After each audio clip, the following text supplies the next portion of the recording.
consegui aqui dar uma passeada, conversar com amigos que fazia tempo que eu não via. Como eu estava dizendo, essa é a parte mais gostosa da noite, a parte mais divertida, e é o Descomplicando o Vinho que eu falo já há muito tempo, que eu gosto de falar, evidentemente. E por alguma razão, até estava pensando muito no que a Carla estava dizendo. Aliás, que palestra, hein, Carla? Pô, dá uma salva de palmas para a Carla. Super parabéns. Eu conheci a Carla o ano passado. A gente foi fazer um evento juntos, um evento do Roberto Miyashiki, que é um dos meus mentores também. E a gente se conectou ali na hora, começamos ali a bater um papo e tal. E aí a gente vem trabalhando há um tempo, e foi divertido porque ela falou assim, mas você vai falar sobre o quê? E na época eu tinha lançado O Sucesso é o Caminho, que é aquele livro que está ali. Claro, vou falar sobre empregabilidade e tal, não sei o que e tal. E aí passou um tempo e falou, bom, vou fazer o Fala Palestrante, você vem comigo? Eu falei, vou, lógico. Mas você vai falar O Sucesso é o Caminho? Não, eu vou falar sobre Por Trás da Marca. Aí ela parou, né? Quem me conhece há muito tempo sabe que eu sou o Santucci, né? Então... Mas eu tenho aqui algumas pessoas que são responsáveis por essa mudança. Uma delas é o Paulo Coelho, um amigo novo, uma pessoa que eu gosto muito. Recente, uma amizade de 5 anos mais ou menos, Paulo, é isso? 5 anos, só entrega a idade. E o Paulo foi uma das pessoas, meu irmão que está aqui também, o Fábio, eles me incentivaram muito num outro jeito. Falaram assim, Santucci, você falava de empregabilidade no século XX. E falei muito sobre empregabilidade. Aliás, tinham 2 pessoas que falavam de empregabilidade na época. Era eu e o Minarelli. O Minarelli é o cara que falava de empregabilidade. Tinha livros de empregabilidade. Tinha pouca gente que falava disso. Eu era uma das pessoas que falava. E a hora que eu comecei a pensar nisso, eu falei assim, cara, não dá. Eu vou ter que remar muito para entrar, para poder falar disso. E aí, o Por Trás da Marca tem muito dessas duas figuras que estão aqui, do meu irmão Fábio e o Paulo, porque eles falam assim, cara, você é o cara do vinho, você é o cara do Descomplicando o Vinho, você tem que usar essa experiência e trazer isso para cá. E por que eu estou contando tudo isso? Porque fazia muito tempo que eu não fazia Descomplicando o Vinho.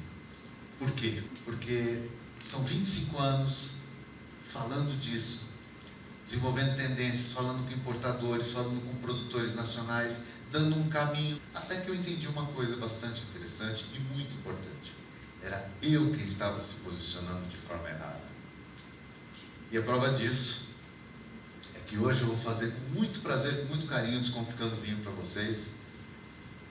E quando eu estava nesse teatro, 2 dias atrás, organizando isso aqui, me liga uma empresa, me contrata para fazer um Descomplicando o Vinho, pagando exatamente aquilo que eu imaginava que eu deveria ganhar.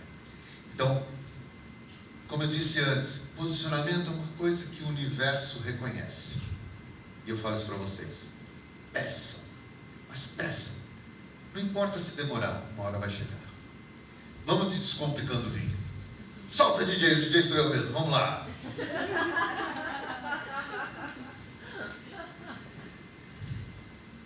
Eu quero dizer para vocês que nesses 25 anos em que eu trabalho com vinho, eu ganhei muita coisa de graça. Pela graça e de graça. Eu fiz viagens. E ao fazer viagens, eu aprendi sobre geografia, sobre história. Aprendi que existe vinho no Velho Mundo e no Novo Mundo. Fazendo viagens do vinho, eu pude visitar lugares que eu nem imaginava encontrar. Aí, essa foto foi tirada um pouco antes das Torres Gêmeas caírem. Não um pouco, tão pouco, enfim, alguns anos antes, né? Porque eu não vi elas caírem, mas eu estava lá e pude ver as Torres Gêmeas e fui nas Torres Gêmeas. Foi uma das primeiras viagens internacionais que eu fiz para os Estados Unidos, graças ao vinho. Ali eu estou realmente num vinhedo, uma das pessoas mais incríveis que eu conheci, que é Robert Mondavi. Essa é mais recente, em Portugal. Muita coisa eu ganhei no vinho, de graça. De graça, eu fui parar na televisão, fiz televisão. De graça, eu fui entrevistado por muita gente. De graça, eu conheci pessoas famosas, celebridades, políticos. De graça, eu estive com pessoas incríveis, pessoas com quem eu pude trocar sobre história, que eu pude trocar riquezas que não são encontráveis na natureza, porque são riquezas intelectuais. Eu conheci os melhores vinhos do mundo, tudo isso eu fiz de graça. Eu de graça conheci mulheres incríveis. Conheci mulheres lindíssimas. Algumas eu até passei a noite com elas. Essas eu paguei.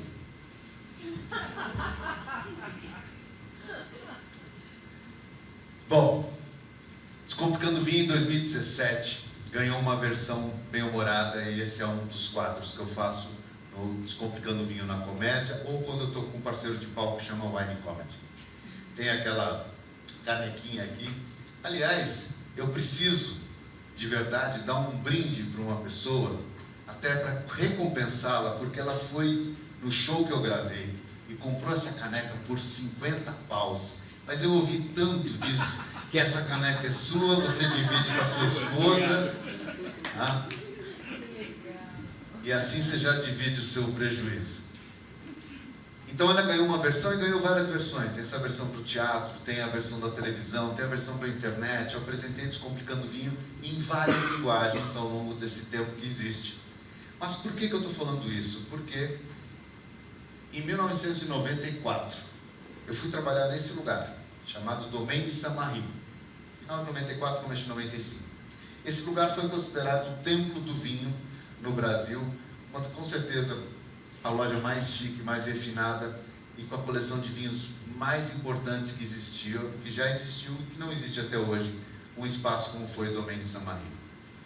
E eu era esse cara aí, imagina essa cara de criança, 24, 25 anos, como vocês já viram na outra história, recém-saído do Hilton, e fui trabalhar com vinho. O que eu entendia de vinho? Nada. O que eu fui fazer lá? Não sei, porque eu tinha sido contratado para ser um vendedor. E eu fui trabalhar nessa empresa porque o anúncio era para ser um vendedor igual um gerente de banco, que era o que eu queria fazer, ser gerente de banco. E 2 meses depois eu estava nessa loja lindíssima. Não dá para ver, né? Mas ali no meio eu tô com a calça arregaçada, com um chapéu de praia. É muito fake isso, porque a loja ficava a 19 graus. E era na frente? Não, era dentro da loja a 19 graus. Bem da verdade, eu estava dentro da adega, que ficava a 13 graus. Imagina o frio que eu não estava passando ali. Mas enfim, eu tiro a foto. E por que eu estou falando disso? Porque em 1995, eu era o gerente dessa loja, e como não entrava ninguém nessa loja, porque essa loja era dentro do shopping D&D, ninguém sabia o que era D&D, e muito menos as pessoas estavam interessadas em comprar vinho. Ou seja, era um shopping que ninguém ia e uma loja que ninguém frequentava. Em 1995 eu tinha tempo de sobra para ler os poucos livros em português que existiam falando sobre vinhos. Alguns livros em inglês, que era o que eu falava, alguns livros em italiano que eu não sabia nada, e alguns livros em francês que eu sabia menos ainda. Era essa a literatura que tinha sobre vinhos naquela época. Mas o que tinha disponível, eu li tudo que tinha. E comecei a aprender porque não existia escola de sommelier, não existia escola de formação do vinho, não existia isso. As pessoas que sabiam de vinho eram pessoas autodidatas. E assim eu me transformei num autodidata do vinho e me especializei graças a esse cenário. Uma loja linda, a maior importadora do país, os melhores rótulos de vinho e uma coisa fantástica. Eu bebi esses vinhos. Foi o melhor de tudo. Que eu pude beber os grandes rótulos de vinho que existem no planeta, de verdade. E foi graças a isso que eu conheci todo aquele monte de gente que eu mostrei para vocês. Porque essas pessoas gostam de vinho, iam na loja, e era uma loja importante.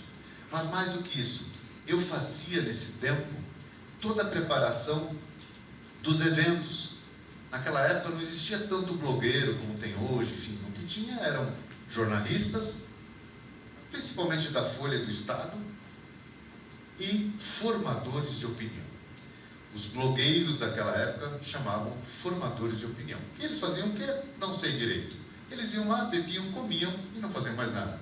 Mas, segundo se dizia na época, ele diria para mais pessoas que aquilo era bom. Imagino que sim.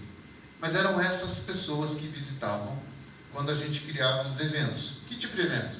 Vinha um produtor de fora, ou a gente queria trazer uma novidade, a gente convidava essas pessoas e elas iam provar os vinhos. E eu era o responsável por organizar isso. Num belo dia, ou melhor, num belo dia, eu vou pular um pouco. Aliás, eu vou dar um salto. Isso é mais ou menos 1995 e eu vou para o ano 2000. Vocês que estavam aqui antes, na mesma época em que eu descobri que eu já era santucci. Ali, depois que eu descobri que eu era santucci, eu comecei a pensar e pensar e pensar muito. Por que o Brasil, um país de uma dimensão continental, só consumia menos de 2 litros de vinho per capita? E eu comecei a pensar nisso de uma forma bastante curiosa. Foi bom, não se bebe vinho no Brasil porque o clima é tropical, não é isso? Mas tem aqui um especialista em destilado que não vai deixar eu mentir sozinho, pelo menos, que metade do uísque consumido no Brasil se consome onde? Sim. No Nordeste. E grande parte disso em Recife. Meu irmão acabou de voltar de lá, 40 graus, na sombra. Então não é por isso. Também, se fosse por isso, a gente não ia inventar a cachaça, né? A gente ia inventar o refresco. Muito bem. Falei, bom, então não é por isso. Então por que será? Eu comecei a parar para pensar. E pensando, assim, não é isso, não é aquilo, não é isso, não é aquilo. E eu sempre gostei muito de estudar. E aí caiu na minha mão uma pesquisa que foi feita, foi feita pela mais importante feira do mundo, que chama Vinexpo. Essa feira acontece de 2 em 2 anos em Bordeaux, na França. Essa feira resolveu descobrir o que o francês queria saber sobre vinhos. Em realidade, ela repetiu uma pesquisa que tinha sido feita 10 anos antes. 10 anos atrás, por volta do ano de 1985, eles descobriram que apenas 2% dos franceses entendiam de vinho. 10 anos depois, esse número tinha chegado a 3%. Mas o mais surpreendente é que eles perguntaram o que o francês queria saber sobre vinhos. E a resposta foi: nós queremos aprender a escolher um vinho numa prateleira do supermercado. Só. Ninguém queria saber sobre vinho. E foi aí que eu entendi, por causa daquela experiência, que o problema do vinho no Brasil era a linguagem com que a gente comunicava sobre vinhos. As pessoas diziam que vinho vinha das questões organolépticas. E quanto mais difícil, mais esses formadores de opinião falavam sobre vinho. E voltando lá em 1995, 96, eu organizei um evento uma vez com um produtor de vinhos do norte da França, de uma região chamada Alsácia. E Zinde Humbrecht chegou com seus grandes vinhos em uma mesa enorme com esses formadores de opinião e jornalistas. De repente um pega uma taça de vinho, olha para ele, dá uma cheirada. Não sei se vocês sabem, mas a gente cheira o vinho. Esse negócio de degustação de vinho, não, primeiro você cheira para ver se ele não está estragado. É exatamente por isso que a gente cheira o vinho. Por isso que é descomplicando. E quando ele estava ali cheirando o vinho, ele baixou e disse: esse vinho tem aromas de uma freada de um pneu Michelin numa tarde chuvosa em Paris. Uma freada de um pneu Michelin numa tarde chuvosa em Paris. Eu tinha 25 anos. O mais longe que eu tinha ido e mais perto de Paris era Paris-Trouba. Falei, cara, como é que eu vou saber identificar esse aroma? Eu vou precisar ir para Paris, o que é pior, eu vou ter que conhecer um pneu Michelin que não tinha no Brasil. E aí alguém, achando que ele estava tirando um sarro, levantou e disse: mas não podia ser Firestone, ou Bridgestone, ou Pirelli? Não, porque os polímeros que soltam os pneus Michelin são diferentes. Eu vou ter que estudar química também. E isso era algo que se repetia muito. Então, voltando e andando na frente, de volta para o futuro, quando eu me dei conta que no Brasil nós precisávamos mudar a forma de encarar o vinho para que o consumo crescesse, foi quando nasceu o Descomplicando o Vinho. Descomplicando o Vinho não é só uma modinha. Se fosse uma modinha, eu estaria completando quase 20 anos. Mas na época foi motivo de muita gente virar a cara para mim. Hoje, até o Banco do Brasil quer descomplicar as coisas. Então eu acho que eu estava no caminho certo na época errada, fazendo história fora da história, né? E por que é Descomplicando o Vinho? Aí as pessoas vão falar assim, poxa, mas por quê? Por que isso? Esse é o resultado de 20 anos de Descomplicando o Vinho. Eu fui capa de jornal, de revista, e falei de vinho aqui, falei de vinho no exterior, e fui levando isso e isso. Em 2013 eu lancei o Descomplicando o Vinho. Em 2019 eu lancei a segunda edição. E é isso. E vinho é o quê? Coisa de princesa? É coisa de princesa. O vinho foi descoberto por acaso. E é por isso que eu descomplico o vinho. Porque não tem por que a gente encontrar grandes mecanismos para desenvolver algo que nasceu totalmente por acaso. Diz essa lenda que eu adoro, que essa princesa era a preferida de um sultão. E aí ela descobriu que o sultão estava trazendo uma nova esposa. E provavelmente ela seria preterida. E ela ficou puta da vida. E ela tirou dele aquilo que ele mais gostava, que eram as uvas. Aos poucos ela foi tirando toda a uva do palácio. E ela pegava a uva e jogava dentro de uma ânfora. E cada vez que ela fazia isso, ela colocava mais uva dentro da ânfora. Até que uma hora não tinha mais uva no palácio. E o sultão ficou bravo. Onde estão as minhas uvas? E ela acendeu. Descubram o ladrão e matem. Ela correu até a ânfora. Quando ela chegou na ânfora, ela meteu a mão. Não tinha mais. Não tinha uva. Ela pôs a mão, ela se molhou. E quando ela se molhou, ela botou um pouco na boca. E quando ela pôs na boca, ela gostou do gosto. Era diferente. Ela pegou uma concha, colocou na boca. E ela foi gostando daquilo. E era bom. E ela continuou bebendo. E ela bebeu até que uma hora o sultão estava procurando o ladrão e a esposa. E aí quando ele encontra a esposa, que era o ladrão, ela fala um monte de besteira para ele. Você não é de nada, você tem pequeno, isso o quê? Falou tudo que ela falava. Falou, vou morrer mesmo? Então agora eu já conheci algo gostoso pra caramba, estou pronta para morrer. E aí ele percebeu que ela não estava normal. Ela falou, esposa, mas o que aconteceu? Ah, não aconteceu nada, tomei desse negócio aí. As suas uvas estão aí. E ele vai lá e toma um golinho. E toma mais um golinho. E toma mais um golinho. E aquilo ficou bom também. E os dois se abraçaram. E dividiram um grande amor. E ele não pensou mais em colocar ela como esposa preterida. E foi uma noite tanto, enfim. Por quê? Porque o vinho é essa bebida. É a bebida da alegria, da compaixão, a bebida da amizade, da celebração. Onde você quer chegar com o vinho? Descomplica. Já nasceu descomplicado. É por isso que eu falo com tanto carinho, com tanto prazer, Descomplicando o Vinho.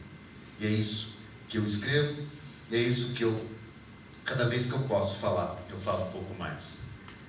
Mas, vocês vieram aqui para entender um pouco de vinhos, eu vou falar um pouco sobre isso também. Vinho é resultado de uma coisa muito simples. Fermentação de uvas. Mais nada.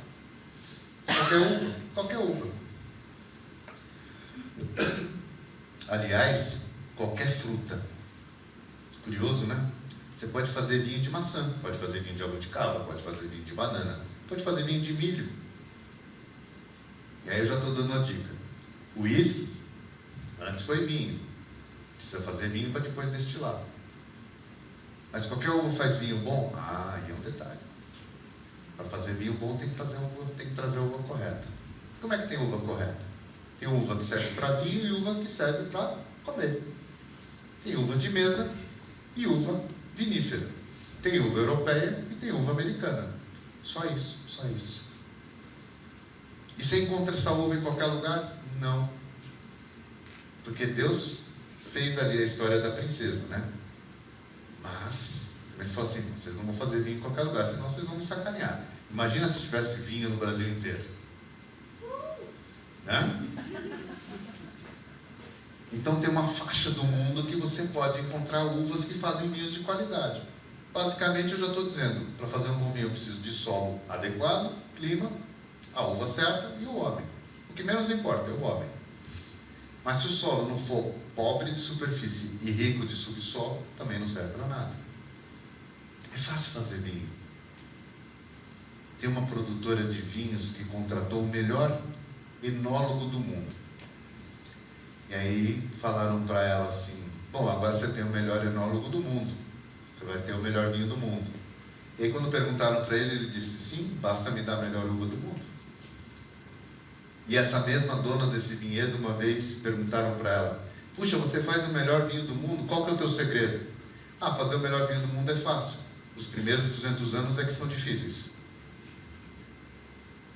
Então nós falamos de um vinho, de um produto que é vinho, que é tradição. Mas por que acompanha? Porque é paixão. Isso é descomplicar, é se apaixonar por isso. E aí existem vários estilos: tinto, branco, rosé, espumante, vinho de sobremesa, vinho fortificado. É tanta coisa que dá para fazer com uma uva. Uma não, 40 mil. 40 mil. São as variedades de uvas só para fazer vinho de qualidade. Sem falar das uvas de mesa. É bastante, né? Então, por que é descomplicando o vinho, Santucci? Porque eu peguei essas 40 mil e falei: não, são 20. Por que são 20? Porque existem uvas que são uvas internacionais. São uvas que estão plantadas em várias regiões produtoras do mundo. Cabernet Sauvignon, Merlot, Malbec, Syrah, Chardonnay, Sauvignon Blanc. Essas são uvas internacionais. Essas uvas juntas, são cerca de 20, fazem 65% do vinho do planeta. Por que eu tenho que saber sobre as 40 mil se eu posso saber sobre 20? Aliás, alguém aqui está disposto a beber 40 mil tipos de uvas diferentes? Eu adoraria, mas não dá. Aliás, eu sempre digo isso: se eu ficar sabendo, viu, filha, que eu vou morrer daqui 2 anos, me internem em qualquer um dos países, ou na Itália, ou na França. Tá bom, não tem problema. Sabe por quê? Porque se eu beber 10 vinhos por dia, de uma safra boa, da França ou da Itália, eu preciso de 4 anos para beber uma safra. Ou seja, se tenho 2 anos de vida, vou morrer muito feliz. E não vou conseguir beber uma safra de vinho bom. Então é muita uva, é muita coisa. Eu não preciso saber de nada disso. Bem, na verdade, o que eu preciso saber é como envelhecer bem.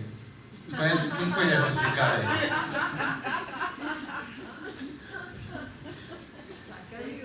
É só isso que eu preciso saber.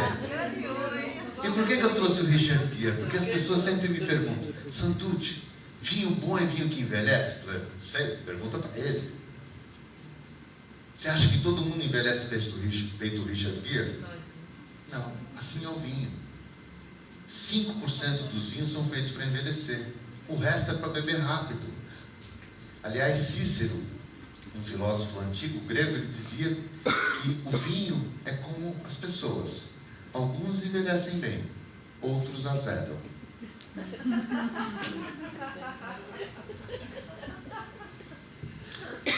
E pela mesma razão, me perguntam: e a madeira, Santucci? Eu digo: o que tem a madeira, cara de pau? Porque você está me perguntando e não me paga pela consultoria. Não, é mentira, eu não falo isso, mas poderia dizer. Mas para que serve a madeira? A madeira serve para os grandes vinhos. Os franceses falam affinage. A gente fala envelhecer, mas não, o vinho não envelhece na madeira. O vinho é afinado na madeira. A madeira serve para os grandes vinhos. Ponto. Imagina uma criança que nasceu com 5 quilos. Com 2 anos de idade ela já sabe ler e escrever. Já constrói prédio, já não sei o que. Chega uma hora que esses pais eles vão ter que fazer alguma coisa com essa criança. Fazer o quê? Vou ter que dar para ela condições para que ela canalize toda essa energia. É a mesma coisa com o vinho. Quando o vinho tem muita qualidade, eu preciso colocar na madeira. Para quê? Para que ele possa evoluir melhor. Antigamente não se usava a madeira corretamente. Então, às vezes, você tinha que esperar 50 anos para começar a pensar em abrir um vinho para beber. Eu passei por essa experiência. Há muito tempo atrás, eu fiz um negócio e recebi 3 garrafas de um vinho chamado Brunello de Montalcino, 1983, reserva. 3 garrafas. Eu esperei 10 anos para abrir a primeira, estava duro. Esperei mais 3 anos para abrir a segunda, estava duro. Abri no outro ano a outra, porque eu sabia que ia estar duro mesmo, e eu não sabia se eu ia sobreviver a outras coisas, então acabei bebendo as 3 garrafas. Mas era um vinho para esperar. Por quê? Porque se fazia assim, faz o vinho e bota na garrafa. Não, esse vinho tem que ir para a madeira. E as pessoas perguntam, mas vinho que passa na madeira é melhor? Não sei, pergunta para o Richard Gere. Gente, quem envelhece bem?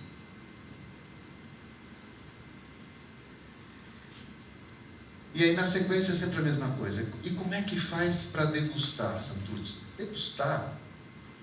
O que é degustar? Fábio, o que é degustar? Você que é irmão do Santucci. Hã? Olha lá, tá vendo? Meu irmão não aprendeu nada. Por que não aprendeu nada? Porque, meu irmão, degustar é nada. É isso mesmo que ele falou. É beber, é se divertir, é ter prazer.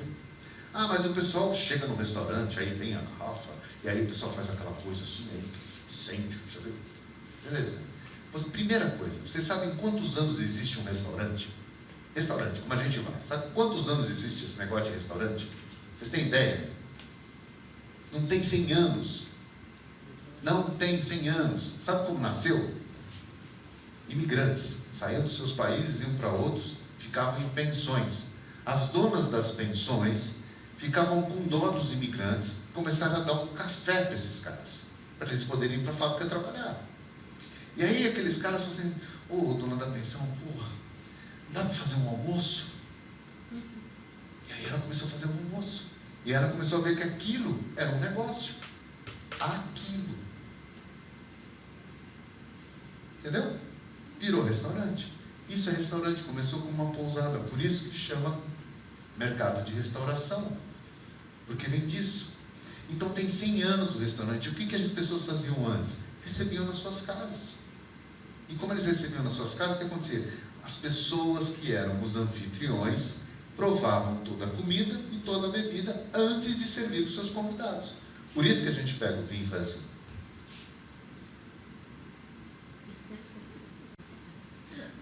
Pode servir.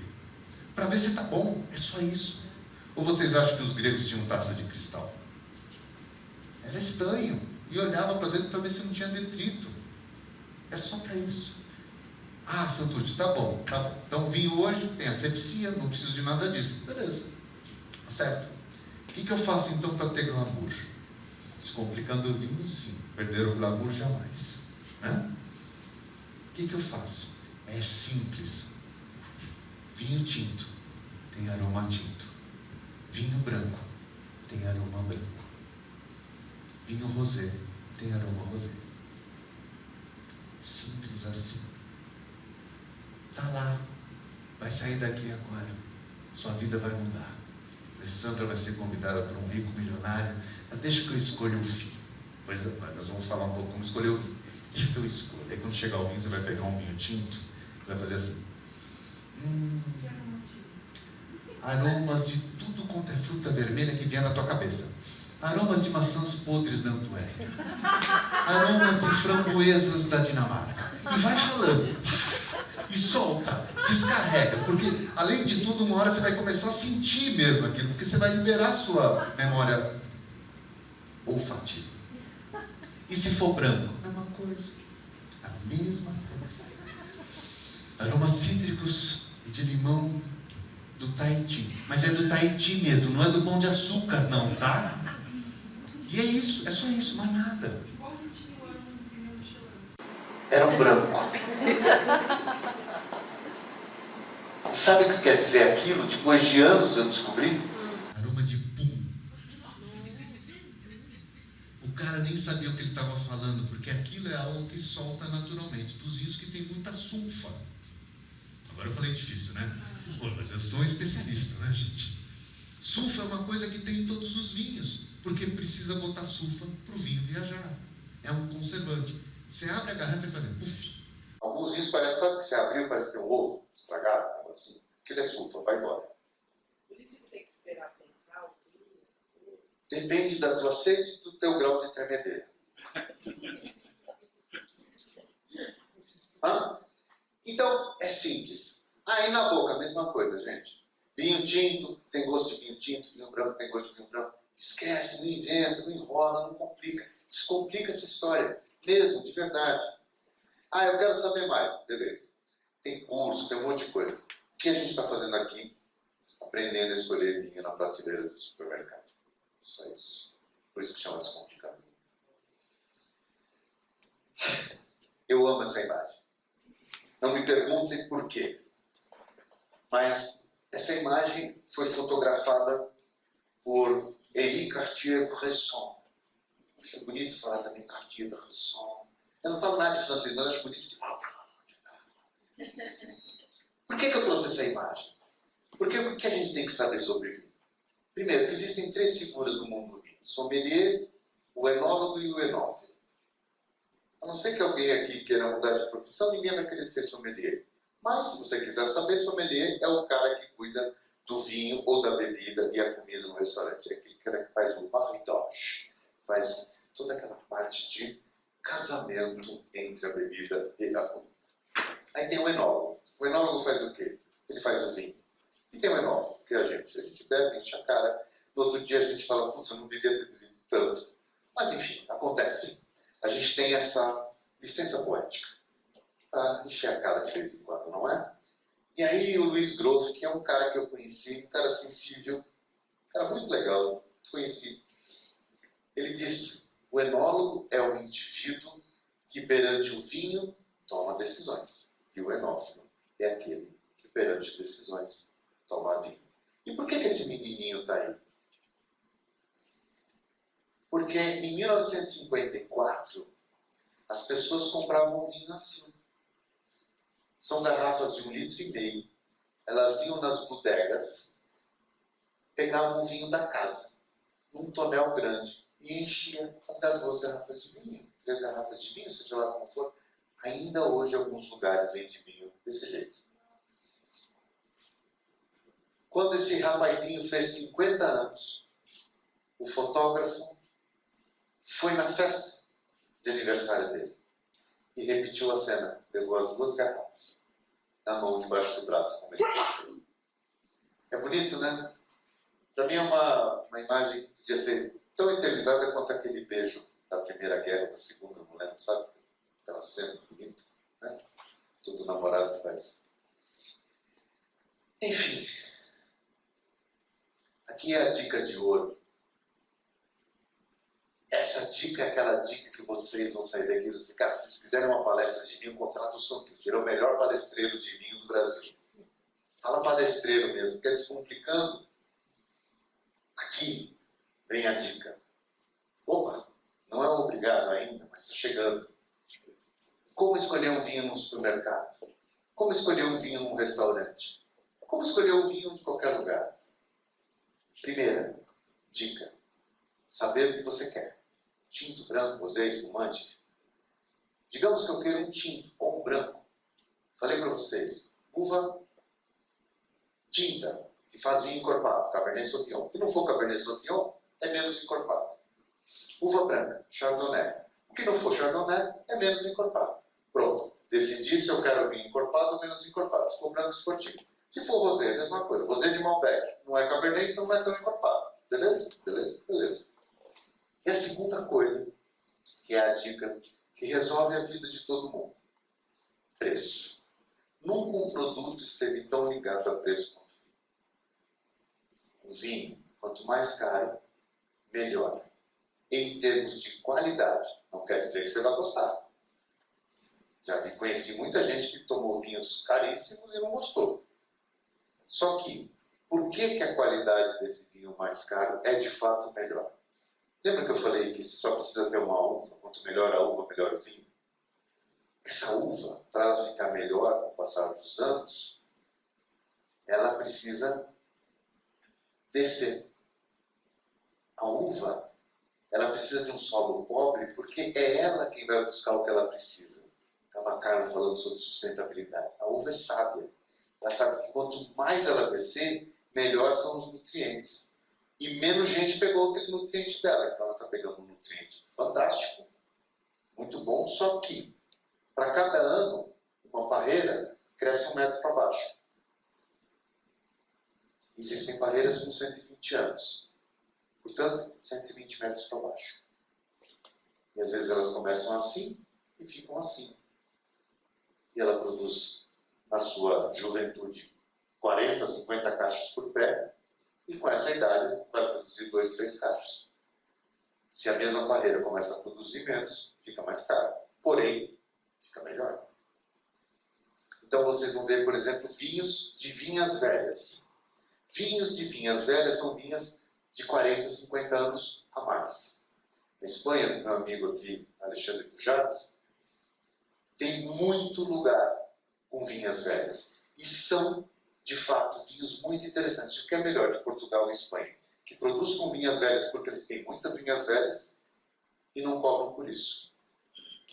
Então você consegue encontrar grandes vinhos espanhóis e portugueses de vinhas velhas, aquele vinho que pede uma comida, enfim tal, por um preço diferente de um italiano ou de um francês. Porém, preço é um indicativo de qualidade. Não tenham nenhum receio, não se importem de chegar num restaurante e olhar e lá. Quero um Cabernet Sauvignon barato. Beleza, não tem problema.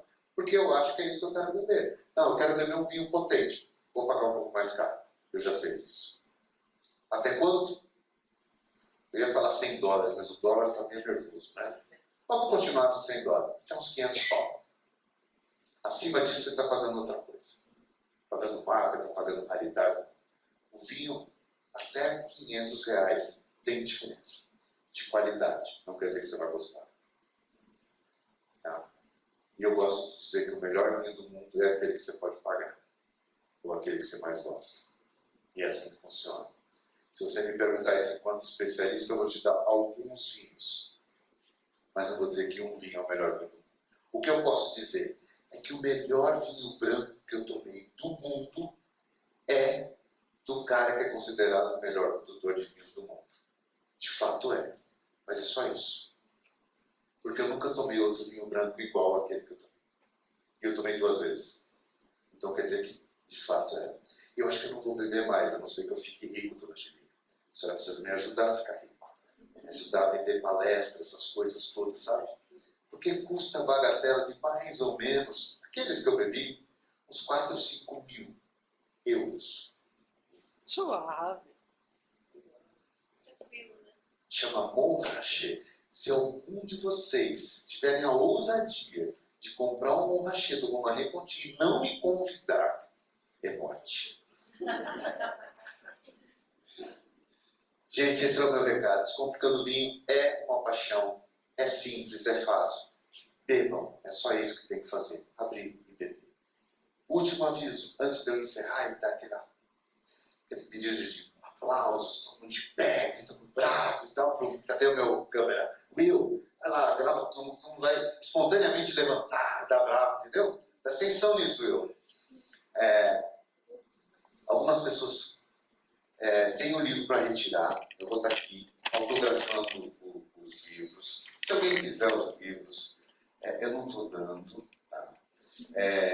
Mas enfim, é tudo abaixo do preço. Até a caneca, tá bom, tem caneca aí, mas é abaixo do preço. Né? É tudo 25 pilas. Eu não posso fazer muito barulho, porque o teatro diz que não pode ter comércio. Mas isso não é comércio, né, gente? Vocês estão ajudando o palestrante a ficar um pouco melhor, né? Muitíssimo obrigado, gente. Uma boa noite.